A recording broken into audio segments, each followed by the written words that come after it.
Welcome to Brad's Pool Tips and Tricks. In this installment, I'll be talking to you about psychological warfare. This is something a lot of people are unaware of or they don't think of in a typical game of pool, but it's something that can help you have a better chance of winning. I just don't want this to be confused with the term sharking because I don't support sharking anyone and I expect players to have proper sportsmanship. Okay, let's discuss this. In all types of competition, there's an element to the game that's played above the table. In the minds of every player, they're trying to stay strong, they're trying to stay focused so they can win. There are forces that affect a person's intentions. The first is a player's opinion of his self-worth. It's usually proven by what are the results while at the table. So if you win one or more games, your opinion is going to be positive. If you lose one or more games, then you're going to start having a self-defeating attitude, and it all starts going downhill from there. Okay, instead of considering game wins and losses to be your personal measurement of your self-worth, you should consider a different type of gauge. When you start to think about the game, other than what's on the table, which is what I refer to playing above the table, then individual setbacks are less relevant. Remember, it's more important when you learn how to consistently win using strategy and tactics.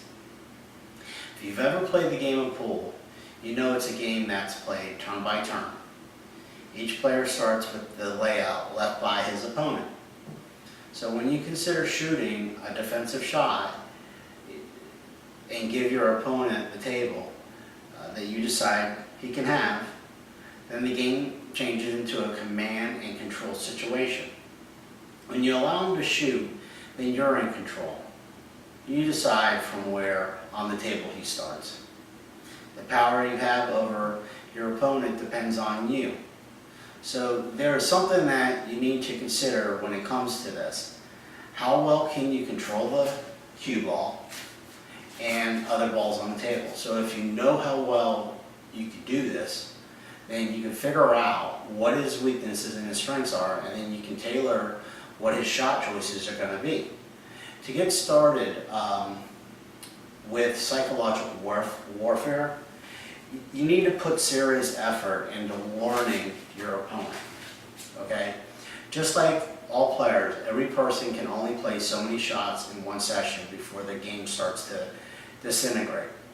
When people start playing, they have good abilities to focus, they can think, they can select decent ball choices, but a player, when they're mentally or physically exhausted, they're less effective and begin making mistakes.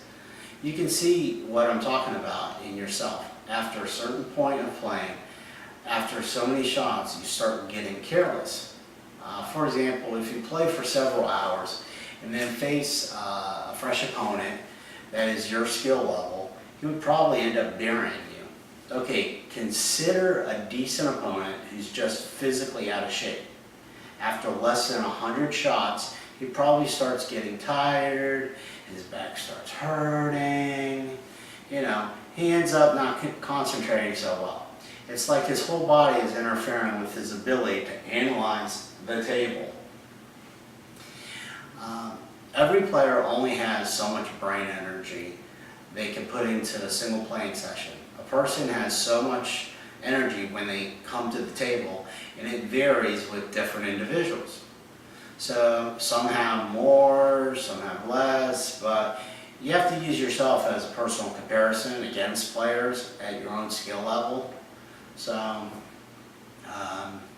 just to give you an idea, let's just use a dollar bill as an example to represent your energy level. A dollar bill has 100 pennies. So now you're going to play a session, and you begin to play with routine shots and patterns, let's say 10 shots. You just went through 2 cents. On a tough kick, you just used up a cent. Shooting off the cushion, you used 2 cents. Shooting over a ball or another ball, another penny. When the whole dollar is used, then the quality of your playing decisions turns into junk. Essentially, when a person stops concentrating on evaluating all the aspects of the shot, then chaos has an opportunity to enter into the game. The more unplanned activity there is on the table, the more chaos occurs. Now, chaos, it can be a good thing, it can be a bad thing, depending on what side of the table you're sitting on. With this, you're going to learn that chaos is your ally. Now, when you look at a shot that your opponent sees as a problem, you may see it as a challenge to where you need to be. So he may see it as a roadblock for him winning, but you may see it as an opportunity to create problems for him. In other words, what he thinks is a dilemma is your excuse to have more fun. Have a little fun. This is why chaos can really be your ally.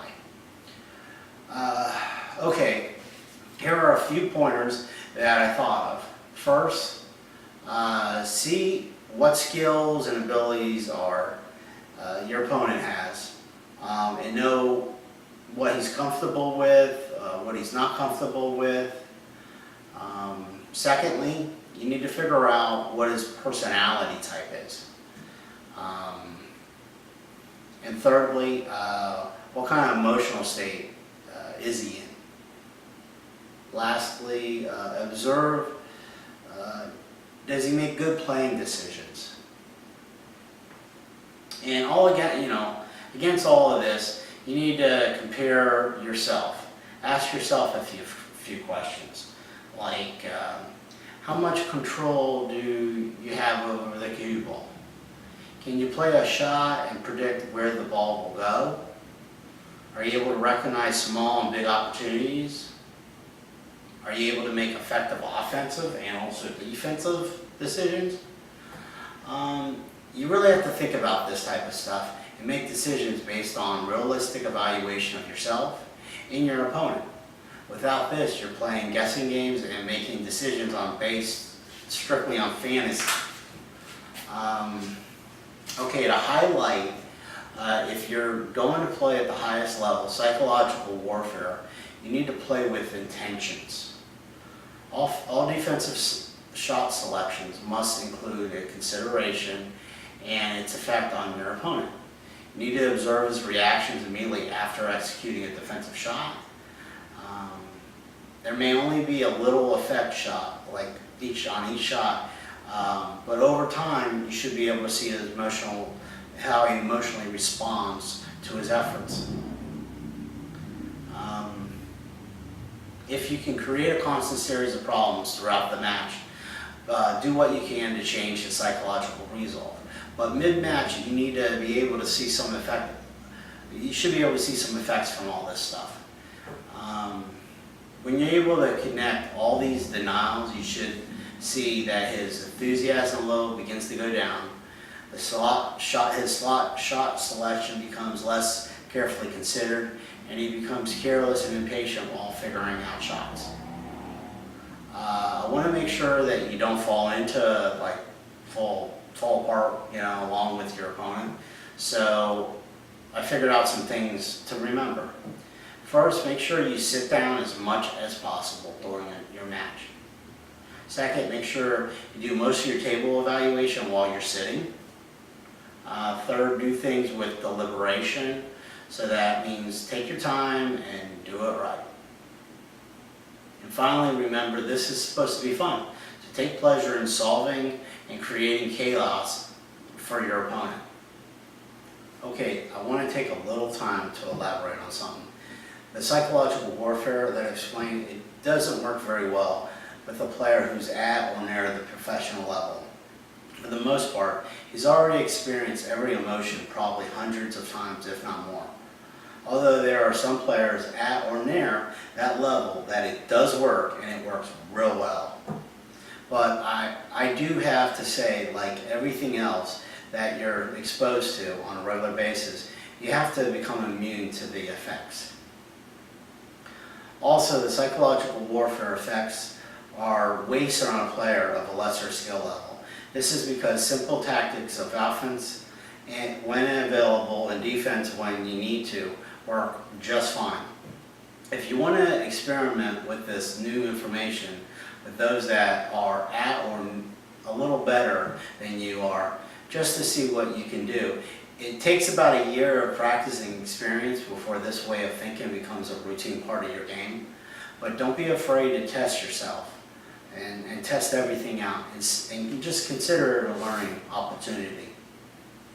Okay, everyone, this is the one interesting thing about applying the strategy to your game.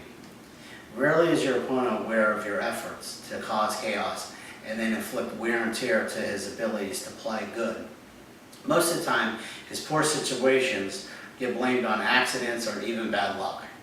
Just let him think that way and have those thoughts. Okay, everyone, that wraps up this episode of Brad's Pools, Tips and Tricks. I hope you liked the video that I made and the information I've given you. Make sure you like, share, and subscribe to my channel to get the latest new videos. Please share your comments so I can follow your success. And I wish you the best on your road to becoming a better player and also a smarter, tougher competitor. Thanks, and I'll see you later. Till next time.